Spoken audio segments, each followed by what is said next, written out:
இடம்பொருள் நேயர்களுக்கு வணக்கம். சிந்து பைரவி சீரியலோட மார்ச் 13 இன்னைக்கு எபிசோடோட ரிவ்யூ தான் பார்க்க போகிறோம். என்னப்பா காலையிலே வர எபிசோடு இன்றைக்கி வரவே இல்லையே அப்படின்னு கொஞ்சம் தள்ளி போயிட்டு இப்போ தான் ரீசெண்டாக ரிலீஸ் ஆச்சு, கொஞ்சம் நேரத்துக்கு முன்னாடி தான். ஸோ இந்த ரிவ்யூ இப்போ பார்க்க போகிறோம். இன்றைக்கி எபிசோடு எங்கே ஆரம்பிச்சதுன்னா, நேற்று எங்கே முடிச்சிருந்தாங்க, அவள் வந்து கிச்சனில் சமைச்சிட்டு இருக்கா. அந்த டைமில் வந்து வேகமாக வந்துட்டு இருக்கிறாங்கல்ல மகா, வந்து பார்த்து அடிப்பாங்க, அடித்து வெளியே தொட்டுவாங்க அப்படின்னு பார்த்தோம்னா, அந்த இடத்துல பைரவி வந்து சப்போர்ட்டு, ஏய் கொஞ்ச நாள் இருக்க போகிற, கொஞ்ச நாள் வந்து கண்ணு தெரியாத இருக்கிற இடம் தெரியாமல் இருந்துட்டு போயிடுவோம் சரியா. இங்கே வந்துட்டு கிச்சனுக்குள்ளே அதை செய்கிறேன் இதை செய்கிறேன் அப்படின்ட்டுலாம் வந்துட்டு இருந்தேன், அவ்வளோதான் பார்த்துக்கோ அப்படிமா சொல்ல.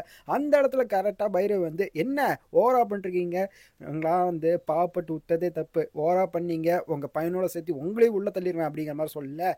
அந்த இடத்துல வந்து பார்த்தீங்களா எப்படிலாம் பேசுகிறா அப்படிங்கிற மாதிரி மகா போயிட்டு அவங்க அக்கா இருக்கிறாங்கல்ல, அவங்க பெரியம்மா இருக்காங்கல்ல, சிவாவோட பெரியம்மா, அவங்கக்கிட்ட சொல்ல, என்னப்பா இப்படி ஆயிடுச்சு, இப்படிலாம் பேசிகிட்டு இருக்காங்க அப்படிமா கேட்க, அதெல்லாம் ஒன்றுமே இல்லைப்பா, எப்படி சிந்து வந்து பொறுமையாக வந்து சமாளிச்சா பார்த்தியா, அவன் வந்து கோவமே படலை பார்த்தியா, அப்படி ஒரு தங்கமான பொண்ணு, அப்படி ஒரு மருமகள் தான் நம்ம வாங்கியிருக்கணும் அப்படிங்கிற மாதிரி சொல்ல. என்னது தங்கமான மருமகளா, நான் என்ன சொல்லிருக்கேன், நீங்கள் என்ன பேசிடுறீங்க, ஒருத்தி என்ன வீட்டில் வந்து நீங்கள் யார் அப்படின்னு கேட்டால் அதெல்லாம் கண்டுக்காமல் நீங்கள் என்னமோ வந்து தங்கமான மருமக செல்ல புள்ள அப்படின்லாம் பேசிகிட்டு இருக்கீங்க அப்படிங்கிற மாதிரி கோவப்பட்டு அவங்க போயிடுறாங்கன்ட்டு இருக்க.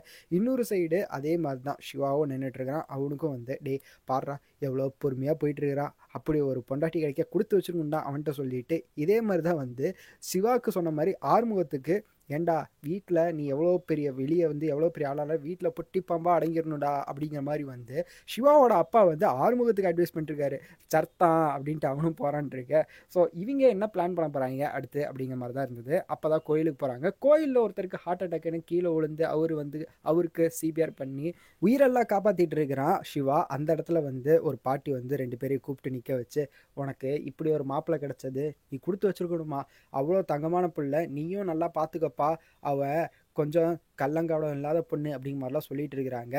நீ வந்து மண்டபத்தில் வந்து தாலி கட்ட மாட்டேன்னு சொன்னோன்னு எனக்கே அவன் மேலே கோவம் வந்துச்சு, ஆனால் இவ்வளோ நல்லவனாக இருக்க நீ வந்து ஏன்பா அப்படிலாம் பண்ண, நல்லா இருக்கணும் சரிங்களா அப்படிங்கிற மாதிரிலாம் வந்து அட்வைஸ் பண்ணிருக்கிறாங்க. அதை கேட்டு அவன் வந்து ஓரமாக உட்காந்துருக்கான் இருக்க. அவங்க அம்மா வந்து கவலைப்படாதப்பா, கொஞ்ச நாளில் இந்த பொண்ணை எப்படியாவது துரத்தி விட்டு உனக்கு ஸ்னேகாவை கல்யாணம் பண்ணிக்கிறேன் அப்படிங்கிற மாதிரி வந்து பாசமாக பேசிகிட்டு இருக்காங்க. அந்த இடத்துல தொடர்பு போட்டு முடிக்கிறாங்க அப்படின்றக்க. ஸோ இன்றைக்கி எபிசோடு சும்மா ஓட்டி விடணும் அப்படிங்கிற மாதிரி வந்து எபிசோடு ஓட்டணும் அப்படிங்கிற மாதிரி தான் இருந்தே தவிர பெருசாக எதுவும் வந்து இல்லைப்பா. நாளைக்கு எபிசோட்னாச்சும் இன்ட்ரெஸ்டிங்காக இருக்குமா அப்படிங்கிறத வெயிட் பண்ணி தரலாம் அப்படிங்கிறது தான். ஸோ இன்றைக்கி எபிசோட் யாரெல்லாம் பார்த்தீங்க அப்படிங்கிறத கமெண்ட்டில் சொல்லிட்டு, இந்த வீடியோ பிடிச்சிருந்தா லைக் பண்ணிட்டு மறக்காமல் சப்ஸ்கிரைப் பண்ணிருங்க, அப்போ தான் நாங்கள் போகிற வீடியோஸ் உங்களுக்கு ரெகுலராக வரும்.